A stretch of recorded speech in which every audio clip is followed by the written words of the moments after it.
How to write a winning offer. It's a very competitive market, but in any market, you want to write a strong offer. So here's some tips what you can do with your next offer. Or just give me a call and I'll do it for you. So anyways, first thing, communication is key. So it's really crucial that your realtor communicates with the selling agent.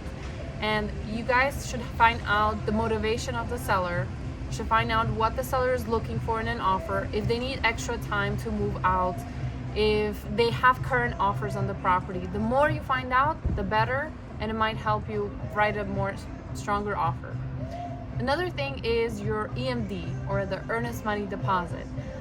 So the earnest money deposit is usually between 2 to 3% of the purchase price, but the higher you can get it, the stronger your offer can look to the seller.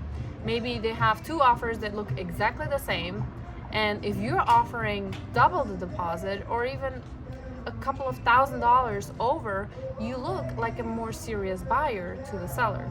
If you're not in a position to increase your earnest money deposit, that's totally fine. You can follow the next steps. Another thing is your contingencies. So a contingency is something depending on a certain circumstance.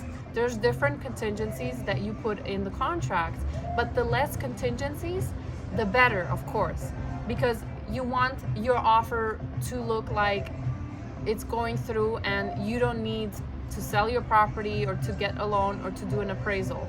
But of course, we cannot remove all the contingencies. So, for example, your due diligence or inspection contingency, it's usually 10 days. But if you can make it shorter and if you can work very tight timelines with your agent and your inspector, and if you can do the inspection within the first couple of days, negotiate repairs right at the beginning, and do a 5 or 8 day due diligence, your offer is going to be stronger. Then your appraisal contingency, you can either waive it completely and basically agree to the seller that you're going to pay up for any difference if the appraisal comes in low, or you can say, okay, I'm going to pay X amount of dollars over appraised value in case the appraisal comes in low, or you're just going to leave the appraisal contingency, but you're going to shorten the time period. So talk to your lender and make sure that they can do a short appraisal contingency, which is again going to make your offer stronger. Another one is the loan contingency.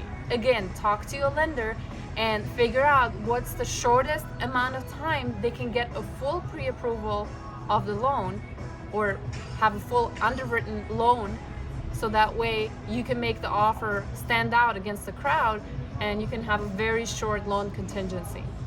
Another thing that can make your offer stand out is a short close of escrow. If you have, shortened your due diligence, your appraisal contingency and your loan contingency, then figure out what would be the shortest amount of days that you can close escrow.